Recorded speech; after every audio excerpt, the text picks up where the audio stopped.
আজকে আসলে আমরা সমগ্র বাংলাদেশ অত্যন্ত ভারাক্রান্ত, দুঃখিত। এবং আমিও ব্যক্তিগতভাবে, আমি আব্দুর রহমান, আমরাও ব্যক্তিগতভাবে যেই দিন থেকে ওসমান হাদিকে গুলি করা হয়েছে সেই দিন থেকে অত্যন্ত দুঃখিত, অত্যন্ত ভারাক্রান্ত। ঠিক 2024 সালের জুলাই এবং আগস্টের সময়ে যেমন কোনো খাওয়া দাওয়া ছিল না, শুধু ফোনে সবসময় আপডেট নেওয়ার জন্য পড়ে থাকা হতো এবং অন্তরে কষ্ট অনুভব হতো। এই গত এক সপ্তাহে আমরা যেন সেই স্মৃতিতে ফিরে গেছিলাম। আমাদের অবস্থা এরকমই ছিল। তার জন্য দোয়া করা, তার ভিডিওগুলো শোনা, সে কি আদর্শ এবং কি বক্তব্য প্রচার করতে চেয়েছে। যদি আমি আগে থেকেই তার বক্তব্য শুনতাম, তারপর গত এক সপ্তাহ আসলে এভাবেই কেটেছে, অন্য কোনো কাজে কোনো মনোযোগ দিতে পারিনি। তো তারপরেও আল্লাহ সুবহানাহু তাআলার দয়া এবং রহমতের প্রতি আমাদের যে আস্থা এবং আশা ছিল যে ওসমান হাদি হয়তো জীবিত অবস্থায় ফিরে আসবে, কিন্তু অবশ্যই আল্লাহ সুবহানাহু ওয়া তাআলা যেটি কল্যাণ মনে করেছেন সেটাই করেছেন। কেননা যদি ওসমান হাদি জীবিত ফিরে আসতো, সেক্ষেত্রে দুইটা ঘটনা ঘটতে পারত। হয়তো ওসমান হাদি বাংলাদেশের জাতীয় পর্যায়ের অনেক বড় নেতা হয়ে সে যে আদর্শ প্রচার করতে চেয়েছে, সেই আদর্শকে সে হয়তো বাস্তবে রূপ দিতে পারতো, এটা একটা হতো। অথবা এরকমও হতে পারত যে যুগের পরিক্রমায় মানুষ পরিবর্তন হয়, মানুষের ব্যক্তিগত জীবনের অনেক ভুল ত্রুটি থাকে, সেগুলো যখন চলে আসে সামনে, তখন একটা মানুষকে আমরা যে পবিত্র জায়গায় রাখি, সেই পবিত্র জায়গায় কিন্তু আর রাখা যায় না। কিন্তু আজকে ওসমান হাদি যে অবস্থায় বিদায় নিলেন, তার যে আদর্শ যে সে প্রচার করতে চেয়েছে, আধিপত্যবাদ বিরোধী এবং কালচারাল ফ্যাসিস্টদের বিরুদ্ধে সে যে লড়াই করতে চেয়েছে, এবং তার জ্ঞান, মেধা এবং বক্তব্য এবং যুক্তি দিয়ে সে যে ধ্যান ধারণা প্রচার করতে চেয়েছে, সেটিকে সে একটি পবিত্র জায়গায় রেখে বিদায় নিল। তার নামে কোনো নারী কেলেঙ্কারি, কোনো অর্থ কেলেঙ্কারি, কোনো কিছু না থাকা অবস্থায় শতভাগ সততা এবং শতভাগ ন্যায়ের উপর প্রতিষ্ঠিত থাকা অবস্থায় সে বিদায় নিল। এটা একটা আইকনিক চরিত্র হওয়ার জন্য এটা খুব জরুরি। তো আমি মনে করি হয়তো আল্লাহ সুবহানাহু ওয়া তাআলা তার কাছ থেকে এটাই কবুল করেছে। আল্লাহ সুবহানাহু ওয়া তাআলা তার এই যাওয়াটাকে এভাবেই হয়তো চেয়েছেন। এবং আমাদের এখন যেটি করণীয় সেটি হচ্ছে ওসমান হাদির যে আধিপত্যবাদ বিরোধী যে চিন্তা এবং চেতনা, এটিকে ধারণ করে ওসমান হাদিকে বাংলাদেশের একটি আইকন হিসেবে প্রতিষ্ঠিত করা।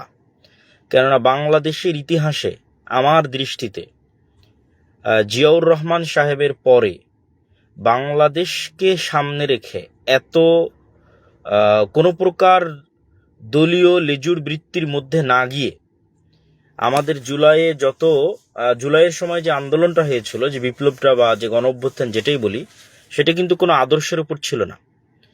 সেটি কিন্তু জাস্ট একটা 16 বছরের ফ্যাসিজমকে সরানোর জন্য মানুষ রাগের মাথায় রাস্তায় নেমেছিল। আর যারা সুদূর প্রসারী পরিকল্পনা করে তারা জানে যে বাঙালি যেহেতু হুজুগে জাতি, অতএব আমরা যদি ফ্যাসিজমকে সরিয়ে দিই, চলমান সরকার যদি পড়ে যায়, তাহলে বাঙালি নিজ নিজ ঘরে ফেরত যাবে।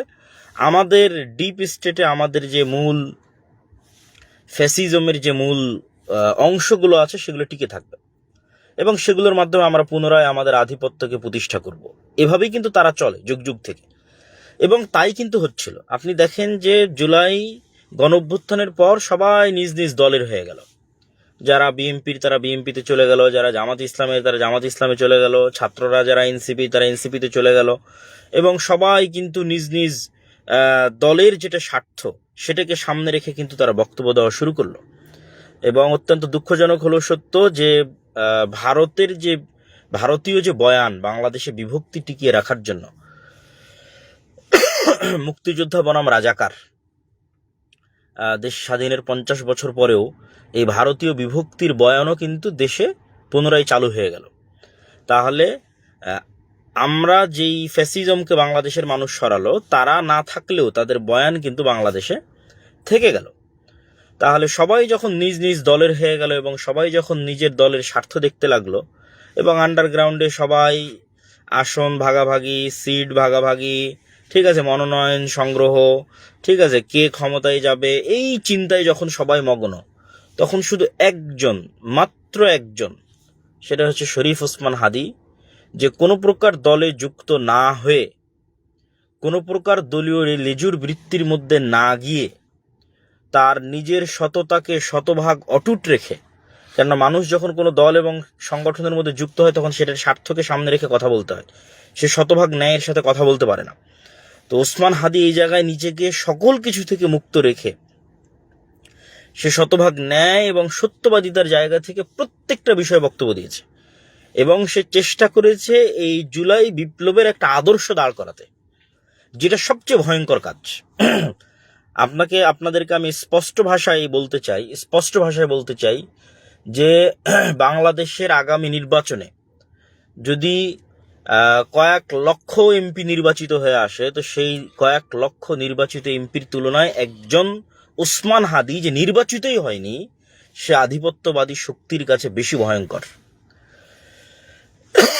কেননা যারা নির্বাচিত হয়ে আসতেছে এরা তো মনোনয়ন নেওয়ার জন্য, সিট ভাগাভাগির জন্য এরা তো 2 নম্বরই করবে, জুয়া চুরি করবে, টাকা পয়সার লেনদেন করবে। তো এই সমস্ত 2 নম্বরই রাস্তা যারা অবলম্বন করে তারা তো কোনোদিন নেতা হতে পারে না, এরা তো গোলাম। তো এই সমস্ত শত এমপি যদি নির্বাচিত হয়েছে তারা সব শত গোলাম এমপি, গোলাম প্রাইম মিনিস্টার, গোলাম মন্ত্রী।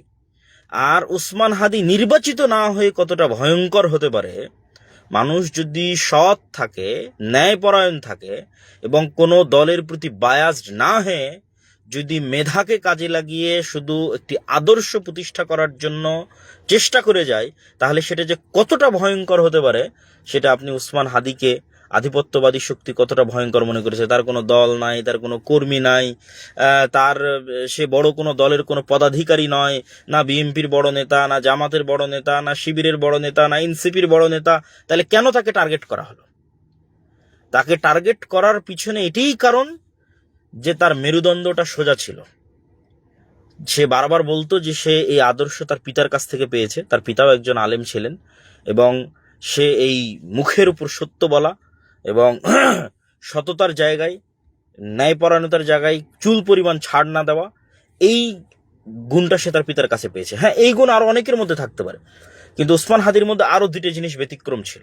হতে পারে আরো অনেক সৎ নেতা আছে, কিন্তু সকল সৎ নেতা ওসমান হাদীর মতো এত মেধাবী ছিল না। হতে পারে অনেক সৎ নেতা ওসমান হাদীর মতো মেধাবী এবং পড়ুয়া হতে পারে, কিন্তু এই রকম আরো অনেক সৎ মেধাবী পড়ুয়া নেতা ওসমান হাদীর মতো উপস্থিত তর্ক বিতর্কে এতটা পারদর্শী ছিল না। উপস্থিত তর্ক বিতর্কে যেখানে যেটা বলা প্রয়োজন ওসমান হাদী সেখানে সেটাই বলতে পারতো। এই ব্যতিক্রম রহমত আল্লাহ সুবহানাহু ওয়া তাআলা তাকে দিয়েছিলেন, যা আমি দেখিনি। এখন তরুণদের মধ্যে যারা রাজনীতি করছে তাদের মধ্যে আমি দেখিনি। ধরে নিলাম এই গুণও কারোর মধ্যে আছে, যে উপস্থিত তর্ক বিতর্কতেও সে পারদর্শী, সে অনেক জ্ঞানী, সে অনেক সৎ, অনেক ন্যায়পরায়ণ, ধরে নিলাম। কিন্তু 4 নাম্বার আরেকটা গুণ ওসমান হাদীর ছিল, যেটা আসলে এই সকল গুণ একত্রিত করা আরো কঠিন। সেই 4 নাম্বার গুণটা হচ্ছে সে জীবন হাতে নিয়ে, মৃত্যু হাতে নিয়ে সে রাস্তায় নেমেছিল। এবং তার প্রত্যেক ভিডিও ওপেন করলে আপনি দেখবেন সে বারবার বলেছে যে মৃত্যুর জন্য প্রস্তুত, আমি শাহাদতের জন্য প্রস্তুত, আমি 50 বছর বাঁচতে চাই না, আমি 5 বছর বেঁচে বাংলাদেশে আমাকে এমপিও হতে হবে না, আমি বাংলাদেশে একটা ন্যারেটিভ তৈরি করতে চাই যে বাংলাদেশে যত বড় রাজনৈতিক দলই আসুক না কেন আমার ওই ন্যারেটিভের মধ্যে থেকে তাকে রাজনীতি করতে হবে। এইরকম বৃহৎ এবং মহৎ স্বপ্ন নিয়ে সে দিন পার করত। তাহলে এতগুলো গুণ একত্রিত হওয়া একজনের মধ্যে, যে সে কোনো দলের লেজুরবৃত্তি না করে সৎ থাকবে, ন্যায়পরায়ণ থাকবে, চরম পর্যায়ের মেধাবী হবে, উপস্থিত বক্তৃতায় পারদর্শী হবে, আবার তার মধ্যে শাহাদতের তামান্না থাকবে, মৃত্যুকে সে হাতে করে নিয়ে আসবে, এইরকম একটা যুবক আধিপত্যবাদী শক্তির জন্য কি পরিমাণ ভয়ঙ্কর হতে পারে আমি এটা বুঝাতে ব্যর্থ। যে আগামী সংসদে যে 300 এমপি নির্বাচিত হয়ে আসবে তাদের চেয়েও পাওয়ারফুল ওসমান হাদী, আগামী যে প্রধানমন্ত্রী হবে তার চেয়ে তো পাওয়ারফুল ওসমান হাদী। তাহলে আমাদের এইরকম ওসমান হাদী তৈরি করতে হবে। আপনারা যারা আমার দীর্ঘদিনের বক্তব্য শুনেছেন, যে আমি গত 1-2 বছরে বারবার বলতে থেকেছি যে আমাদের সত্যবাদী, ন্যায়পরায়ণ একটি প্রজন্ম তৈরি করা দরকার। তা আমি আসলে কোনো উদাহরণ দিতে পারতাম না যে আমি কি বুঝাতে চাই, কিন্তু এখন আমার এই বক্তব্যের একটা উদাহরণ সেট হয়ে গেল। যে আমি যে থিওরির কথা বলতাম, এই থিওরির একটা উদাহরণ সেট হয়ে গেল উসমান হাদি। আমরা যদি ভবিষ্যৎ বাংলাদেশে বিপ্লব নিয়ে আসতে চাই, তাহলে এই রকম গুণাবলী সম্পন্ন আমাদের 500টা ওসমান হাদি লাগবে। এই রকম গুণাবলী সম্পন্ন আমাদের কয়েক হাজার ওসমান হাদি লাগবে। তাহলে শুধু বাংলাদেশ না, সারা পৃথিবী বিজয় করা যাবে। সারা পৃথিবী মুসলমানেরা বিজয় করতে পারবে। ওই আপনার লক্ষ লক্ষ মানুষ ভোট দিয়ে যে কাজ করতে পারবে, 500টা ওসমান হাদি তৈরি করেন, তার চেয়ে বেশি কাজ হবে। তো আমি আমার ইদানিং কালের বহু বক্তব্য আপনারা শুনে দেখবেন। আমি বলেছি ইমান বিল গায়েব লাগবে, গায়েবী মদদ ছাড়া ইসলামের বিজয় হয় না। সেই গায়েবী মদদ কিভাবে পৃথিবীতে আসবে, সেই সূত্রটা আমাদের জানা থাকতে হবে। সত্যবাদী ন্যায়পরায়ণ কম তৈরি করতে হবে, কেননা মিথ্যুক দুর্নীতিবাজ গোলাম হয়। গোলাম সে যত বড় এমপি হোক, যত বড় প্রাইম মিনিস্টার হোক, সে গোলাম। অতএব সত্যবাদী ন্যায়পরায়ণ হতে হবে, নাহলে নেতা হতে পারবেন না। সৎ আমল থাকতে হবে, সৎ আমল। আল রাসূল সাল্লাল্লাহু আলাইহি ওয়াসাল্লাম বদরের যুদ্ধে রাতের সালাত আদায় করে তিনি আসমানি মদদ আল্লাহর কাছে চেয়েছেন। আর আমরা 5 ওয়াক্ত সালাত আদায় না করেই বিজয় চাচ্ছি। তাহলে লক্ষ লক্ষ বেনামাজির ভোট দিয়ে কোনো কাজ নাই। লক্ষ লক্ষ বেনামাজির ভোট দিয়ে কোনো কাজ নাই। যে 5 ওয়াক্ত সালাত আদায় করতে পারবে, সত্যবাদী আমানতদার হবে, ইমান বিল গায়েবে ইয়াকিন থাকবে, ঠিক আছে, এবং সৎ আমলের মাধ্যমে আসমান থেকে আল্লাহর মদদ নিয়ে আসতে পারবে, এবং সর্বশেষ চরম পর্যায়ের শিক্ষিত এবং জ্ঞানী হবে। এই রকম যদি 500টা ওসমান হাদি তৈরি হয়, 1000 ওসমান হাদি তৈরি হয়, তাহলে এরা বাংলাদেশের সকল রাজনৈতিক দলের চেয়ে পাওয়ারফুল। এরা শুধু বাংলাদেশ বিজয় করবে না, সারা পৃথিবী বিজয় করবে। তো আমাদের আসলে শিক্ষার যেটা জায়গা, সেটা এটাই শিক্ষার জায়গা। আর আমি আজকের এখান থেকে যেটা মেসেজ দেওয়ার কথা, সেটা শিক্ষা নিয়ে কাজ করাটাই মেসেজ। আপনি ইনস্ট্যান্ট কোনো কিছু করে কোনো ফল নাই। ইনস্ট্যান্ট তো আপনারা 5 আগস্টও করেছেন, ইনস্ট্যান্ট তো 36শে জুলাইও করেছেন, ঠিক আছে। ইনস্ট্যান্ট আজকেও অনেক কিছু অনেকেই করতেছেন, তারপরে সবাই ঘরে ফিরে যাবেন। ওসমান হাদি কিন্তু এই কাজ করেনি। আপনাকে দীর্ঘমেয়াদী প্ল্যান করে, দীর্ঘমেয়াদী পরিশ্রম মাথায় নিয়ে আপনাকে সামনে আগাতে হবে। সর্বোপরি ওসমান হাদির বিদায়ে আমি মনে করি বাংলাদেশের অপূরণীয় ক্ষতি হয়েছে। আমার ব্যক্তিগত অনুভূতি হচ্ছে, আমি যা বলতে চাইতাম, আমি ব্যক্তিগতভাবে যা বলতে চাইতাম, আমি দেখতাম সেই সেম কথাটাই ওসমান হাদি বলতেছে। আমি যা চিন্তা করতাম বাংলাদেশের রাজনৈতিক পরিস্থিতিতে, আমি দেখতাম সেই সেম কথাটাই ওসমান হাদি বলতেছে। আমি বাংলাদেশে আর দ্বিতীয় কাউকে পাইনি গত 15 বছর, গত 30 বছর, গত 20 বছর, যে আমি যেটা চিন্তা করি সেটা বাংলাদেশে কেউ বলতেছে। ফলত ওসমান হাদির মৃত্যুতে আমার যেটা সবচেয়ে কষ্ট লাগতেছে, যে আমি মনে করতেছি আমার ভয়েসটা আজকে হারিয়ে গেল। এবং আমার ধারণা বাংলাদেশের 16 কোটি মানুষের বেশিরভাগ সাধারণ জনগণের অনুভূতি এরকম হবে, যে সে যেটা বলতে চায় সেটা বিএনপি বলতে পারতেছে না, সে যেটা বলতে চায় সেটা বাংলাদেশের অন্য কোনো ইসলামী অনিসলামী রাজনৈতিক দলও বলতে পারতেছে না। তার মুখের কথাটা, মানুষের মনের কথাটা স্ট্রেট ফরওয়ার্ড ওসমান হাদি বলতে পারত। অন্তত আমার অনুভূতি এটাই, যে আমি যেটা বলতে চাইতাম, আমার এই দায়িত্বটা ওসমান হাদি পালন করত। তো এইটাই আমার সবচেয়ে কষ্টের জায়গা, যে এরকম হুবহু ওসমান হাদির মতো কেউ এই জায়গায় প্রতিনিধিত্ব করতে পারবে ভবিষ্যতে, এটা আমার কাছে খুব কঠিন মনে হয়। তবে একটা কাজ করতে পারে সবাই, সেটা হচ্ছে ওসমান হাদির মতো স্টাডি, তার বক্তব্যগুলো শুনে দেখেন, সে যে থিওরিগুলো দিত, সে যে আদর্শগুলোর কথা বলতো আধিপত্যবাদ বিরোধী, এই পয়েন্টগুলো নিয়ে আপনারা চরম স্টাডি করতে পারেন। সে কিন্তু এই জন্যই কালচারাল সেন্টার তৈরি করেছিল। আর ওসমান হাদির বিষয়ে আমার আরো একটা যেটা বলার বিষয়, বাংলাদেশ সরকারের প্রতি যে উদাত্ত আহ্বান জানাতে চাই, বাংলাদেশের যারা রাজনৈতিক দল আছে, অরাজনৈতিক দল আছে, তাদের প্রতি উদাত্ত আহ্বান জানাতে চাই, যে আপনারা টু দ্য পয়েন্ট দাবি করেন, যেই পয়েন্ট বাস্তবায়ন করা সম্ভব এবং যেই পয়েন্ট আসলেই দেশ এবং জাতির উপকারী হবে। তাহলে ওসমান হাদি বাংলাদেশের কাছে এতটুকু চেয়েছে, সে বারবার বলেছে আমাকে যদি হত্যা করে আমি শুধু বিচারটা চাই। তাহলে এই বিচারটুকু নিশ্চিত করা, ন্যূনতম বিচারটুকু নিশ্চিত করা 1 নম্বর দায়িত্ব। বিচার নিশ্চিত করার ক্ষেত্রে ওসমান হাদি নিজেই বলেছে, বহু বক্তব্যে বলেছে, আপনি শুনে দেখিয়েন, আমি নিজে শুনেছি গত এক সপ্তাহে, যে গুলি করে হত্যা করেছে শুধু সেই হত্যাকারী নয়, যে হত্যার প্লট তৈরি করে দিয়েছে। সে শাহবাগের আন্দোলনের কথা তুলে ধরেছে, খালেদা জিয়ার বাড়ি ভাঙ্গার কথা তুলে ধরেছে তার বহু বক্তব্যে, যে ওই সময়গুলোতে এই জিনিসগুলোকে সাংস্কৃতিকভাবে যে জায়েজ বানানো হয়েছে। তো এরকম কালচারালি সাংস্কৃতিকভাবে ওসমান হাদির হত্যাকে যারা জায়েজ বানিয়েছে, এই কালচারাল ফ্যাসিস্টদের ওসমান হাদির দাবি অনুযায়ী এরা আরো বড় হত্যাকারী। তাহলে ওসমান হাদি তার হত্যার বিচার চেয়েছে, মানে এখানে 2টা বিচার হতে হবে। যদি বাংলাদেশের মুসলমানেরা ওসমান হাদিকে ভালোবাসে, বাংলাদেশের মানুষ ওসমান হাদিকে ভালোবাসে, তাহলে সে শুধু তার হত্যার বিচার চেয়েছে। তার বিচার হবে 2টা তার দাবি অনুযায়ী। 1, যারা তাকে হত্যার প্লট তৈরি করে দিয়েছে কালচারাল ফ্যাসিস্টরা, তাদের বিচার হতে হবে। 2, যারা তাকে সত্যিকারই হত্যা করেছে তাদের বিচার হতে হবে। এখন যারা তাকে সত্যিকারই হত্যা করেছে, গুলি করেছে, তাদের ক্ষেত্রে সবাই জানতেছেন, দেখতেছেন যে আমাদের পার্শ্ববর্তী দেশ বাংলাদেশকে অস্থিতিশীল করার যে তাদের চিন্তা চেতনা এবং তাদের যে ইচ্ছা, এটা আসলে রাগঢাক নয়। 1971-এর যে 7 দফায় গোপন চুক্তি হয়েছে সেখানে স্পষ্টই বলা আছে, এটা আসলে রাগঢাক করেও তারা বলে না। আর আপনাদের বাংলাদেশের ভৌগোলিক অবস্থানটাও এমন যে এটা রাগঢাক করারও কিছু নাই, একদম ভারতের পেটের মধ্যে বাংলাদেশের অবস্থান। তো সুতরাং যে কোনো আধিপত্যবাদী শক্তি চাইবে এটাকে কন্ট্রোল করতে। তো কন্ট্রোল করার জন্য তারা তাদের সকল রকমের রাস্তা এবং পথ পদ্ধতি অবলম্বন করবে, এটাই স্বাভাবিক। কিন্তু বাংলাদেশ তো আর এখন তো আর ওই 16 বছরের বাংলাদেশ নয়।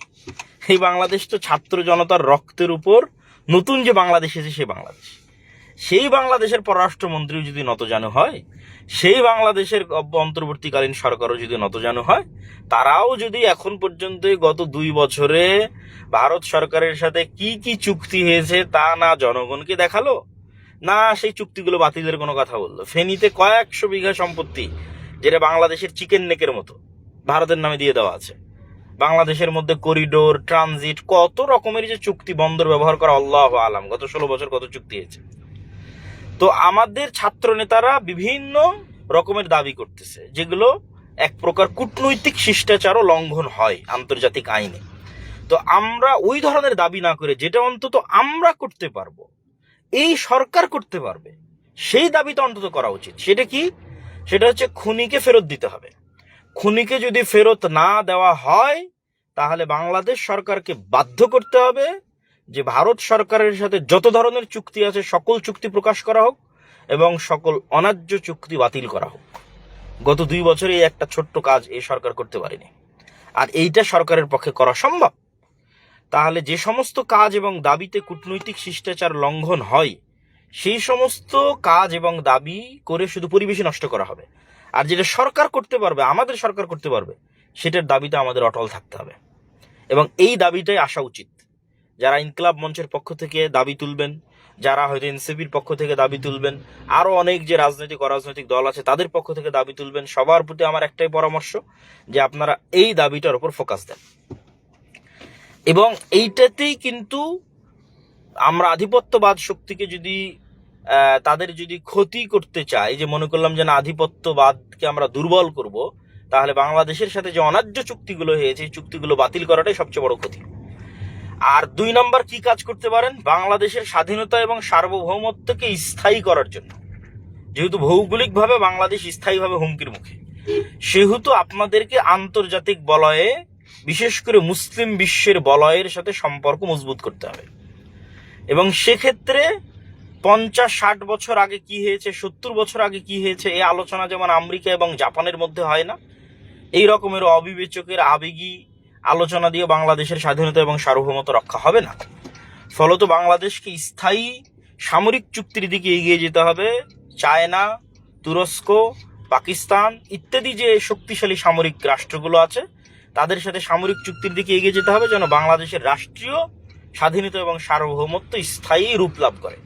আমি মনে করি এই 2টা দাবিতেই যদি মানুষজন অটল থাকে এবং সরকারের কাছে দাবি জানায় ওসমান হাদির এই রক্তের উপর, তাহলে আশা করা যায় যে অন্তত ওসমান হাদি যে আধিপত্যবাদ থেকে মুক্ত করতে চেয়েছে বাংলাদেশকে, কোনো প্রকার কূটনৈতিক আইন লঙ্ঘন করা ছাড়াই শুধু এই 2টা কাজের মাধ্যমে, শুধু 2টা কাজ, ভারতের সাথে হওয়া সকল অন্যায্য চুক্তি বাতিল করা এবং চায়না, তুরস্ক এবং পাকিস্তানের সাথে সামরিক চুক্তি করা, এই 2টা কাজের মাধ্যমে অন্তত আগামী 50 বছরের জন্য বাংলাদেশের স্বাধীনতা, সার্বভৌমত্ব নিরাপদ হয়ে যাবে।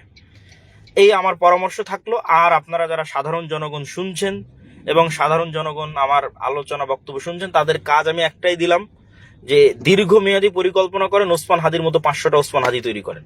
পৃথিবীর যেখানেই যান না কেন সত্য এবং ন্যায় ছাড় দিবেন না। টাকার কাছে নিজের মেধা এবং নিজের মেরুদণ্ড বিক্রি করবেন না। যত রাজনৈতিক দল আছে সকল রাজনৈতিক দলেরই এটা করা উচিত। সে জামাত ইসলাম হোক, এনসিপি হোক, বিএনপি হোক, সবাই যদি নিজ নিজ জায়গা থেকে আজকে মনে করে যে না সে শরীফ ওসমান হাদির মতো সত্যবাদী ন্যায়পরায়ণ হবে, তাহলেই তো দেশটা চেঞ্জ হয়ে যায়, তাহলে তো আর কেউ কারো দালাল থাকে না। এই একটা গুণই আমাদের রাষ্ট্রকে পরিবর্তন করে দিতে পারে। ইমান বিল গায়েবে অটল বিশ্বাস, সত্যবাদিতা, ন্যায়পরায়ণতায় অটল থাকা, সৎ আমলের মাধ্যমে আল্লাহর গায়েবী মদতকে পৃথিবীতে টেনে নিয়ে আসা, বিশেষ করে 5 ওয়াক্ত সালাত, রাতের সালাত, সকাল সন্ধ্যের জিকির, জ্ঞান এবং শিক্ষায় সামনের দিকে এগিয়ে যাওয়া, এবং কালচারাল ফ্যাসিজমকে জ্ঞান, বুদ্ধি, মেধার মাধ্যমে যেভাবে শরীফ ওসমান হাদি ফাইট করতে চেয়েছে, সেই ফাইটকে সামনের দিকে এগিয়ে নিয়ে যাওয়া। আল্লাহ সুবহানাহু ওয়া তাআলা ওসমান হাদির রুহের মাগফিরাত কামনা করে আল্লাহ সুবহানাহু ওয়া তাআলার নিকট আল্লাহ তার এই মৃত্যুকে কবুল করুক, তাকে শাহাদতের মৃত্যু দান করুক। সে জুমার দিন গুলিবিদ্ধ হয়েছে এবং জুমার দিনই সে মারা গেল। আল্লাহ সুবহানাহু ওয়া তাআলা তাকে শহীদ হিসেবে কবুল করুক, জান্নাতে উঁচু আসন দান করুক, আল্লাহুম্মা আমিন। এবং আমাদের বাংলাদেশে এরকম হাজারো শত শত ওসমান হাদিকে আসলেই তার মতো এরকম জ্ঞানে, আদর্শে, সততায় আমাদের বাংলাদেশের ভবিষ্যৎ প্রজন্মকে এবং স্বাধীনতা সার্বভৌমত্বকে অটল রাখার জন্য এরকম একটা প্রজন্ম আল্লাহ সুবহানাহু ওয়া তাআলা তৈরি করে দিক। এইটা আমাদের দোয়া আল্লাহ সুবহানাহু ওয়া তাআলার নিকটে। আর ন্যূনতম সেফটির জন্য সকাল সন্ধ্যার জিকির, বাড়ি থেকে বের হওয়ার দোয়া, এগুলো সকলের অবলম্বন করা উচিত।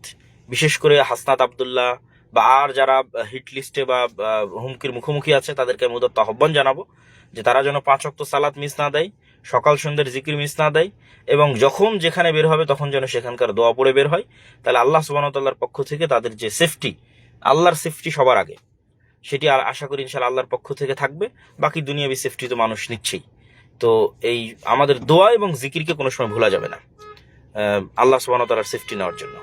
তো হাসনাত আব্দুল্লাহ সহ আরও যে সমস্ত ভাইয়েরা আছে তাদের প্রতি আমার আহ্বান থাকলো, আল্লাহ কবুল করুক। আসসালামু আলাইকুম ওয়া রাহমাতুল্লাহি ওয়া বারাকাতুহু।